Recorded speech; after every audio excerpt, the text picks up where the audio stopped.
Hello friends, आज की इस क्लास में हम लर्निंग से रिलेटेड कुछ क्वेश्चंस को लेंगे। लर्निंग से रिलेटेड जितने भी क्वेश्चंस आते हैं, जितने भी टॉपिक्स हैं, उनको कवर करने की कोशिश करेंगे। हर साल एग्जाम्स में, चाहे वो सीटेट का एग्ज़ाम हो, ग्रेजुएशन लेवल हो, post graduation level, intermediate level, यहाँ तक कि नेट में भी जो क्वेश्चंस आते हैं वो लर्निंग से रिलेटेड क्वेश्चन आते हैं। और बेसिक जो इम्पॉर्टेंट लर्निंग के 4 थियरीज हैं, उससे रिलेटेड क्वेश्चन ही घुमा फिरा के पूछे जाते हैं। तो इन 4 थियरीज के बेस्ड पर हम लोगों ने एक लर्निंग का एक सीरीज ये शुरू किया है, और हम सभी, आप और हम मिलकर इस सीरीज को शुरू कर रहे हैं आज। और इस सीरीज को 4 पार्ट में हम लोग पढ़ेंगे, यानी 4 थियरीज जो हैं उसके अकॉर्डिंग पढ़ेंगे। पार्ट 1 सीरीज जो होगा वो होगा Thorndike trial and error theory. Part 2 series जो होगा वो होगा कोहलर का इनसाइट थियरी। पार्ट 3 सीरीज में होगा, मतलब सीरीज के पार्ट 3 में जो होगा वो होगा पेवलोव का classical conditioning theory. And part 4 में जो होगा लर्निंग सीरीज का पार्ट 4 जो होगा वो होगा स्किनर का ऑपरेंट कंडीशनिंग थियरी। तो ये सारी थियरीज जो है, और कोशिश रहेगी कि बिल्कुल कॉन्सेप्ट क्लियर कर दिया जाए, ताकि लर्निंग से रिलेटेड कहीं से कोई भी क्वेश्चन पूछा जाए तो आप उसका क्वेश्चन का आंसर देने में आप सक्षम हो। तो सबसे पहला ये जो पार्ट 1 सीरीज, इस सीरीज का पार्ट 1 जो शुरू किया गया है वो है थॉर्नडाइक का ट्रायल एंड एरर थ्योरी, यानी प्रयत्न और त्रुटि सिद्धांत। इन सारे सिद्धांतों को शुरू करने के पहले ये जानना जरूरी है कि ये सारे सिद्धांत किस संप्रदाय के अंतर्गत आते हैं, यानी किस स्कूल के अंतर्गत आते हैं। तो ये सारे के सारे सिद्धांत जो है ना, ये बिहेवियरिज्म यानी कि व्यवहारवाद सिद्धांत के संप्रदाय के अंतर्गत आते हैं, बिहेवियरिज्म स्कूल के अंतर्गत आते हैं। सिर्फ एक को छोड़ दिया जाए, कोहलर का जो इनसाइट थियरी है ना, वो जो है वो गेस्टाल्टवाद के अंदर आता है। गेस्टाल्ट एक अलग संप्रदाय है, और व्यवहारवाद जो है उसमें आ गए आपको ये स्टार्टिंग वाला जो मैंने बताया, थॉर्नडाइक बताया, पेवलोव बताया, स्किनर बताया, ये सब व्यवहारवाद में आ गए। और जो कोहलर का जो है वो थियरी जो होगा वो गेस्टाल्टवाद में आ गया। तो आज की इस क्लास में हम सबसे पहले थॉर्नडाइक की ट्रायल एंड एरर थियरी को समझेंगे। वो थियरी क्या है, उसमें कौन से एक्सपेरिमेंट किए गए, किसने किया, किस पर किया, यानी सब्जेक्ट क्या था। क्योंकि ज्यादातर क्वेश्चन इससे भी पूछे जाते हैं कि भाई कौन सा एक्सपेरिमेंट किस पर किया गया, कुत्ते पर किया गया, बिल्ली पर किया गया, मतलब किस उस सब्जेक्ट क्या था। ठीक है, तो ये भी क्वेश्चन पूछे जाएगा, एक्सपेरिमेंट किस तरह का था, और उस एक्सपेरिमेंट के आधार पर कौन कौन से लॉज दिए गए, कौन कौन से सिद्धांत दिए गए लर्निंग के, और क्या महत्व रखता है वो जो थियरी है वो अपने फील्ड में क्या महत्व रखता है। तो फिर आज का क्लास शुरू करते हैं।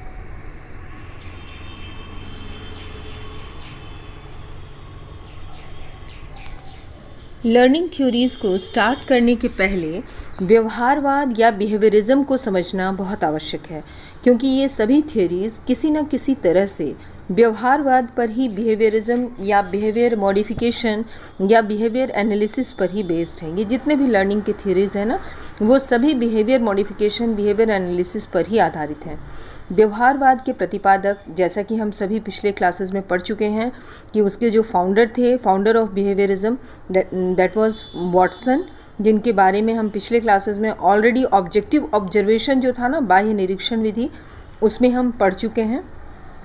वॉटसन जो थे ना, उन्होंने फिजियोलॉजी, न्यूरोलॉजी, ये जो है उन्होंने किस किस क्षेत्र में काम किया है, वो है फिजियोलॉजी, ओके, यानी कि शरीर शास्त्र पे काम किया था। न्यूरोलॉजी यानी तंत्रिका शास्त्र पे काम किया था। साइकोलॉजी, मनोविज्ञान को उन्होंने, फिजियोलॉजी और न्यूरोलॉजी से मनोविज्ञान को जोड़ा था उन्होंने पशु मनोविज्ञान पे बहुत ज़्यादा काम किया, पशु विज्ञान पे, पशु एडुकेशन पे बहुत ज़्यादा काम किया उन्होंने। और वो उनकी सारी पढ़ाई लिखाई जो भी वो शिकागो यूनिवर्सिटी में उन्होंने किया। सब्जेक्ट जो था वो बिहेवियर एनालिसिस था, और मेथड जो था उनका वो था ऑब्जेक्टिव ऑब्जर्वेशन, जिसके बारे में हम ऑलरेडी सभी कुछ पढ़ चुके हैं बाह्य निरीक्षण विधि के द्वारा। ठीक है, तो ये जो थे बिहेवियरिज्म जितनी भी लर्निंग की थियरीज निकली ना, वो सभी बिहेवियरिज्म से निकली, यानी व्यवहारवाद ही के ही जो प्रवर्तक थे, वॉटसन थे, उन्होंने उनका ये मानना था, जितने भी व्यवहारवादी थे उनका ये मानना था कि व्यवहार परिवर्तन करके कोई भी काम किसी प्राणी को, चाहे वो पशु हो या मनुष्य हो, उसे सिखाया जा सकता है। और इसके लिए उन्होंने क्या क्या काम किया, शरीर शास्त्र, तंत्रिका शास्त्र और मनोविज्ञान, तीनों पर उन्होंने काम किया। और इसके द्वारा उन्होंने कई एक नियम, उनके जो अनुयायी थे, उनके जो फॉलोअर्स थे, उन लोगों ने कई एक नियम दिए। तो ये थे बिहेवियरिज्म के फाउंडर जो थे, वो थे जे.बी. वॉटसन। अब नेक्स्ट हम चलते हैं डेफिनेशन ऑफ लर्निंग। सिंपल एक डेफिनेशन पर हम लोग देखते हैं कि लर्निंग कहते किसको हैं। थोड़ा सा कॉन्सेप्ट को क्लियर करते हुए चलें ताकि आगे जाके जो थियरीज हों वो फिर हमें हार्ड ना लगे। इसे हम समझते हैं। चैपलिन की परिभाषा सबसे सटीक है। वो कहते हैं learning is a acquisition of any relative permanent change in behaviour as a result of practice और एक्सपीरियंस। उनका क्या कहना है कि सीखने से तात्पर्य अभ्यास या अनुभव के कारण व्यवहार में होने वाले अपेक्षाकृत स्थायी परिवर्तन के अर्जन से है ना। वो कह रहे हैं कि जैसे मान लो कि अभ्यास और अनुभव किस तरह से, जैसे आप बचपन के दिनों में चले जाइए, हम साइकिल चलाना सीखे थे, 5th-6th में थे तो हम लोगों ने साइकिल चलाना सीखा था और प्रैक्टिस करके ही तो हम सीखे थे ना। और कई बार हम गिरे और ये अनुभव किया कि हमने क्या गलतियाँ की हैं, और इस तरह बार बार सीखने से बार बार गिरते उठते हम लोगों ने साइकिल चलाना सीख लिया। और ये भी सीख लिया कि भाई रोड की किस साइड चलना है, क्या ट्रैफिक रूल्स हैं, इन सब चीज़ों को हमने सीखा। इसी तरह टाइपिंग सीखने में भी आप देखोगे कि कंप्यूटर के कीबोर्ड में शुरू में आप अपना नाम भी अगर लिखना होता है, जैसे मान लो आपका नाम आकाश कुमार हो, लिखना हो तो ए तो मिल जाएगा, ठीक है, ए स्टार्टिंग का ए वर्ड तो मिल गया, बट ए के बाद के अगर आपको खोजना हो तो के सर्च करने में थोड़ा समय लगता था। साथ ही उसके बाद अगर एस खोजना हो, एक और वर्ड खोजना हो, तो फिर तो लगेगा वो कीबोर्ड में है ही नहीं, है ना। तो स्टार्टिंग में ऐसा लगता था, पर धीरे धीरे रेगुलर प्रैक्टिस से, एक्सपीरियंस के आधार पर आपने आसानी से ये सब टाइप करना सीख लिया। और आज जो है व्हाट्सएप, फेसबुक हो, कंप्यूटर हो, सभी जगह हम आसानी से इजीली टाइप कर लेते हैं। तो learning is basically a result of practice and experience. तो ये है लर्निंग। अब जो थियरीज़ की बात होती है, जो सबसे महत्वपूर्ण है वो है सिद्धांत। लर्निंग के ऊपर जो भी बात हम कर रहे हैं, बेसिकली 4 बड़े सिद्धांत हैं जिनसे संबंधित प्रश्न हर एग्ज़ाम में आते हैं, और इसे अगर आप क्लियर कर लेते हो तो लर्निंग पूरा चैप्टर आपका क्लियर है। और वो जो सिद्धांत हैं वो हैं थॉर्नडाइक का ट्रायल एंड एरर या कनेक्शनिज्म भी उसे थियरी को कहते हैं, कोहलर का इनसाइट थियरी है, Pavlov's conditioning theory and Skinner operant conditioning theory. यहाँ मैं हिंदी में भी बताती जा रही हूँ सारे टर्म्स को, ताकि यदि आपको नोट डाउन करना हो तो आसानी हो। थॉर्नडाइक का कौन सा था, ट्रायल एंड एरर, यानी कि प्रयत्न एवं त्रुटि सिद्धांत, प्रयत्न एवं भूल सिद्धांत, या कनेक्शनिज्म सिद्धांत भी कैसे हैं, या संबंधवाद सिद्धांत कहते हैं। और थॉर्नडाइक ने किस पर किया था, इस पर भी आधारित क्वेश्चन आते हैं कि भाई इन लोगों ने किस किस पशु पर ये प्रयोग किए थे। तो थॉर्नडाइक ने जो किया था वो बिल्ली पर किया था। कोहलर का इनसाइट थियरी या सूझ सिद्धांत उन्होंने दिया था, जिसे उन्होंने चिंपैंजी या बनमानुस पर किया था, जिसका नाम सुल्तान था। पावलोव का कंडीशनिंग सिद्धांत था, या संबंध, क्लासिकल कंडीशनिंग बोलते हैं, अनुबंधन का सिद्धांत उन्होंने दिया था, जिसे उन्होंने कुत्ते पर किया। और स्किनर ने साधनात्मक अनुबंधन या ऑपरेंट कंडीशनिंग का सिद्धांत दिया, जो चूहे एवं कबूतर पे किया, साधनात्मक अनुबंधन, ठीक है। अब इन 4 सिद्धांत से रिलेटेड ही सारे क्वेश्चन हर साल पूछे जाते हैं, और लगेगा ना कि लर्निंग पर कितने सारे थियरीज़ हैं, पर बेसिक जो बड़े मोटे तौर पे जो क्वेश्चन हैं वो इन्हीं सिद्धांत से पूछे जाते हैं। अब इन लर्निंग थियरीज सीरीज़ के हम लोग इसको इस प्रकार से पढ़ेंगे कि ये जो टेबल आप देख रहे हो ना, इसके थियरी वाइज हम पार्ट वाइज सीरीज़ में पार्ट 1 में थॉर्नडाइक थियरी को डिस्कस करेंगे, पार्ट 2 जो आएगा, क्लास का वीडियो जो आएगा वो होगा हमारा इस पर होगा, कोहलर पर होगा, पार्ट 3 होगा पावलोव पर, और फिर पार्ट 4 होगा आपका स्किनर पर। तो आज जो है हम थॉर्नडाइक का ट्रायल एंड एरर या कनेक्शनिज्म थियरी पर आज डिस्कस करेंगे। थॉर्नडाइक ने अपने प्रयत्न एवं भूल सिद्धांत में एक बॉक्स का उपयोग किया था जिसे पजल बॉक्स या उलझन बॉक्स कहते हैं। ये एक प्रकार का पिंजरा था जो इस प्रकार से बनाया गया था जिसमें एक सिटकिनी या लैच लगे हुए थे। आप यहाँ देखोगे, यहाँ पर एक सिटकिनी लगी हुई है, ठीक है। ये लैच इस प्रकार से लगी थी कि अगर इस पर पैर पड़ जाए तो फिर यहाँ पर जो ये है ना लीवर, ये खुल जाएगी और दरवाज़ा खुल जाएगा और ये जो बिल्ली है ये इस फिश को प्राप्त कर लेगी, यानी अपना फूड जो है वो प्राप्त कर लेगी। ये एक प्रकार का पिंजरा था और इस प्रकार से बना हुआ था जिसमें एक सिटकिनी या लैच या लीवर बोल सकते हो आप लगी थी, जिसको दबा देने पर पिंजरे का दरवाज़ा खुल जाता था। पिंजरे के बाहर इतनी दूर पे मछली रखा गया था कि बिल्ली उसे देख तो सकती थी लेकिन बिना दरवाज़ा खुले प्राप्त नहीं कर सकती थी।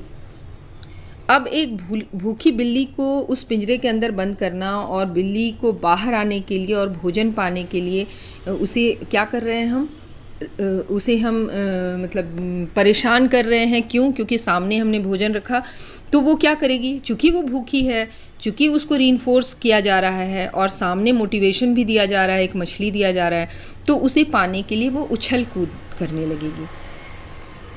कभी पिंजरे के तारों पर पंजा मारेगी, कभी दांत से वो काटती थी, कभी उछलती थी। इस प्रकार उसने कई रैंडम बिहेवियर्स उसने किए, यानी अनियमित व्यवहार उसने किए और इसी उछल कूद में अचानक से उसका पैर उस सिटकिनी से टकराया और जैसे ही वो सिटकिनी से टकराएगा तो ये वाला जो है ना ये लीवर खुल जाएगा, है ना। और वो खुलते ही वो बाहर आकर मछली प्राप्त कर ली।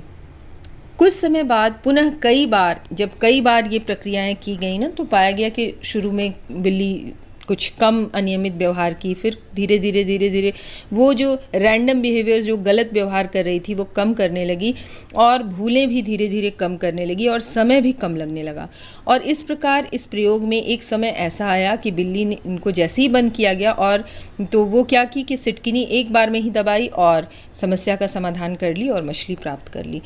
तो क्या हुआ, connectionism between stimulus and response, इसीलिए इसे एक संबंध का सिद्धांत या कनेक्शनिज्म थ्योरी भी कहा जाता है। यहाँ पर स्टिमुलस और रिस्पॉन्स के बीच में एक संबंध का स्थापना हुआ और इसीलिए इसे कहा था। पर इसमें याद रखना होगा, मैं जब आपको बोल रही हूँ कि बार बार ये प्रयोग किया गया, इसका मतलब ये नहीं कि बिल्ली ने मछली को पाया फिर उसे पिंजरे में बंद कर दिया, ऐसा नहीं। बिल्ली का भूखा रहना बहुत ज़रूरी है ताकि वो रीइंफोर्स का काम करे, ड्राइव उसके अंदर होनी चाहिए, भूख होनी चाहिए वो मछली को पाने की। अदरवाइज़ वो क्या करेगी, पिंजरे की एक साइड बैठ जाएगी, वो काम नहीं करेगी, ठीक है। उसके अंदर मोटिवेशन होना चाहिए काम करने के प्रति। तो ये उसका था थॉर्नडाइक का जो ट्रायल एंड एरर थ्योरी था, जो कि पजल बॉक्स एक्सपेरिमेंट भी कहा जाता है। अब इसके आधार पर थॉर्नडाइक ने ट्रायल एंड एरर थ्योरी के आधार पर कई एक नियम दिए हैं जिन्हें दो भागों में बांट सकते हैं। कई बार थॉर्नडाइक का जो एक्सपेरिमेंट है वो पूछे ना पूछे पर लॉज के बारे में ज़रूर पूछता है कि भाई सीखने के सिद्धांत क्या हैं या नियम क्या हैं, ठीक है। तो इन्हें दो भागों में बांटते हैं, primary laws and secondary laws. Primary laws क्या हैं उन्हें हम जानेंगे। मुख्य नियम जो है वो 3 हैं और सेकेंडरी लॉज जो हैं वो 8 हैं। तो प्राइमरी लॉज के बारे में जब जानेंगे तो सबसे पहला लॉ जो है वो है लॉ ऑफ रेडीनेस। सबसे पहला लॉ होता है लॉ ऑफ रेडीनेस, है ना। तो लॉ ऑफ रेडीनेस में हम क्या पढ़ रहे हैं, लॉ ऑफ रेडीनेस यानी तत्परता का नियम। यदि आप रेडी नहीं हैं कोई भी कार्य करने के लिए, आप अगर रेडी नहीं हैं, सीखने के लिए आप रेडी नहीं हैं, तो आप उस कार्य को नहीं सीख सकते।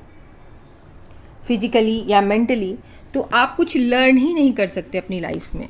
लॉ ऑफ रेडीनेस लर्निंग के अपने अनुकूलन इन्वायरमेंट को भी, अनुकूलित इन्वायरमेंट की भी बात करता है कि भाई अनुकूलित इन्वायरमेंट होना चाहिए, लर्निंग इन्वायरमेंट अच्छा होना चाहिए। यहाँ हम तत्परता या रेडीनेस जो है वो संतुष्टि या असंतुष्टि से भी जुड़ा है, यानी सेटिस्फैक्शन या डिससेटिस्फैक्शन से भी जुड़ा है। प्राणी को की शारीरिक या मानसिक तत्परता की आवश्यकता में किसी व्यवहार को करने को दिया जाता है ना। और अगर उससे संतुष्टि मिलती है तो वो कार्य करता है, रेडीनेस यानी तत्पर रहता है वो कार्य करने के लिए, और असंतुष्टि मिलती है तो वो नहीं करेगा। अब सेकंड लॉज ऑफ एक्सपेरिमेंट यानी अभ्यास का नियम। यहाँ थॉर्नडाइक ने स्टिमुलस रिस्पॉन्स कनेक्शनिज्म या उत्तेजना प्रतिक्रिया संबंधों की बात की है और स्टिमुलस रिस्पॉन्स डिसएसोसिएशन यानी उत्तेजना प्रतिक्रिया संबंध विच्छेद की भी बात की है। अब लॉज ऑफ एक्सरसाइज क्या है, जैसे मैंने पहले भी बताया, यानी कि रिवीजन, बार बार क्रियाओं को करना, बार बार अभ्यास करना, बार बार रिपीटेशन करना, बार बार दोहराना। इसी तरह तो हम बचपन में साइकिल सीखे थे ना, टाइप करना सीखे थे, हम लोगों ने कंप्यूटर के कीबोर्ड पर टाइप करना सीखा था। और अगर एक बार गिरे साइकिल से और उस डर से अगर हम प्रैक्टिस ही नहीं करते तो क्या साइकिल चलाना हम सीखते? तो हमने प्रैक्टिस किया और हम सीख पाए। हमने ऐसा भी कई बार होता है ना, कई लोग मैं जब कंप्यूटर सीख रही थी तो मेरी कुछ फ्रेंड्स थी जिन लोगों ने कंप्यूटर सीखा और मैंने भी सीखा, तो जिनके घर में कंप्यूटर था उनकी जो प्रैक्टिस थी ना वो घर पे भी हो जाती थी, तो उनकी प्रैक्टिस काफ़ी अच्छी हुई और उन्होंने उस चीज़ को बहुत जल्दी लर्न किया। और जिनके यहाँ कंप्यूटर नहीं था उस समय तो उनके यहाँ प्रॉब्लम होती थी, वो सिर्फ इंस्टीट्यूट में ही सीख पाती थी और घर पे नहीं सीख पाती थी। तो लॉज ऑफ एक्सरसाइज ये बताता है कि भाई जिन चीज़ों का हम रिपीटेशन करते हैं, दोहराते हैं, उन्हें हम सीखते हैं और एसआर कनेक्शनिज्म बनता है। और अगर हम उन चीज़ों को नहीं दोहरा पाते हैं या नहीं सीखते हैं या अभ्यास नहीं करते हैं तो एसआर डिसकनेक्शनिज्म बनता है, यानी संबंध विच्छेद होता है उत्तेजना और प्रतिक्रिया के बारे में, क्योंकि हमने प्रैक्टिस नहीं किया। ठीक है। तीसरा नियम है लॉज ऑफ इफेक्ट यानी प्रभाव का नियम। यह मोटिवेशन या रीइंफोर्समेंट से जुड़ा है।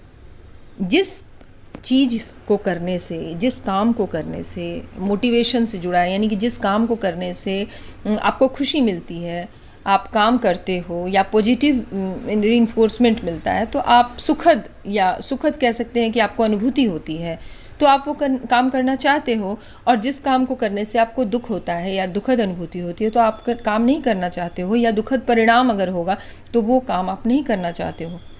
तो लॉज ऑफ इफेक्ट यही है। ठीक है। तो लॉज ऑफ इफेक्ट इससे जुड़ा हुआ है, प्रभाव के नियम से जुड़ा हुआ है।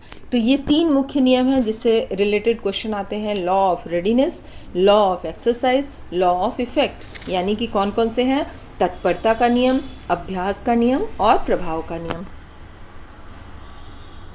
अब जो सेकेंडरी लॉज ऑफ लर्निंग की बात कर रहे हैं, थॉर्नडाइक ने जो सेकेंडरी नियम दिए हैं लर्निंग के, वो मुख्यतः 8 हैं। इन्हें हम एक एक करके डिस्कस करेंगे।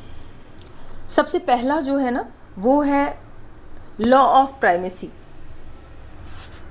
लॉ ऑफ प्राइमेसी क्या है?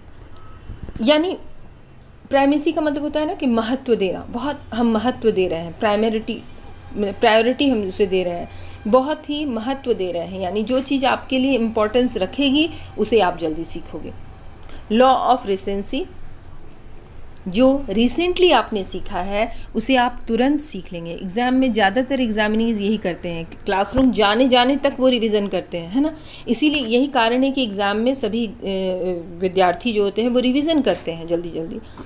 अब law of intensity of stimulus, यानी कि जिनका स्टिमुलस ज़्यादा प्रभावकारी होता है उसे आप जल्दी सीखते हैं। इंटेंसिटी जिस स्टिमुलस की ज़्यादा होती है उसे आप जल्दी सीखते हो। मल्टीपल रिस्पॉन्सेस, यानी कि आप सीखने के दौरान मल्टीपल रिस्पॉन्सेस करते हो। जैसे वो बिल्ली कर रही थी ना, कई बार गलत अनियमित व्यवहार कर रही थी और अचानक से उसका पैर गलती से लीवर पर पड़ जाता है और झिटकिनी खुल जाती है। तो लॉ ऑफ मल्टीपल रिस्पॉन्सेस भी आप करते हो। सेट एटीट्यूड, यानी कि आपकी मनोवृत्ति, लॉ ऑफ सेट एटीट्यूड, आपकी मनोवृत्ति बहुत ज़्यादा मैटर करता है। जब भी आप किसी चीज़ को सीखते हो तो ज़रूरी है कि सही मानसिक वृत्ति के साथ चीज़ों को सीखा जाए। Law of analogy and assimilation, assimilation यानी आपकी पूर्व अनुभूति या प्रीवियस एक्सपीरियंसेस भी नई चीज़ों को सीखने के काम में आती है। ठीक है। लॉ ऑफ एसोसिएटिव शिफ्टिंग, यानी साहचर्यात्मक स्थानांतरण। एसोसिएटिव शिफ्टिंग का मतलब हुआ साहचर्यात्मक स्थानांतरण। थोड़ा बड़ा वर्ड है, भारी भरकम, लेकिन ऐसा है ना कि आप शिफ्ट कर जाते हैं उस रिस्पॉन्स पर। आप पास्ट एक्सपीरियंस को यूज़ कर रहे थे पर आप यहाँ सीधा रिस्पॉन्स को शिफ्ट कर दिए। पार्शियल एक्टिविटी, यानी पहले आप छोटी छोटी चीज़ों को सीखते हैं और फिर उसे एक बड़ा गोल समझकर काम करते हैं। तो ये सारे सेकेंडरी लॉज हैं, पर ये उतने इम्पॉर्टेंट नहीं हैं जितने कि प्राइमरी लॉज हैं। तो जितने क्वेश्चन पूछे जाएंगे वो ज़्यादातर प्राइमरी लॉज से पूछे जाते हैं, जो कि 3 हैं, जिसे हम लोगों ने डिस्कस किया ऑलरेडी। कौन कौन से हैं? Law of readiness, law of exercise and law of effect. अब जो ये थॉर्नडाइक के जो लॉ हैं, तो थोड़ा प्रैक्टिकल लाइफ में क्या एप्लीकेशन है यहाँ पर थोड़ा सा ओके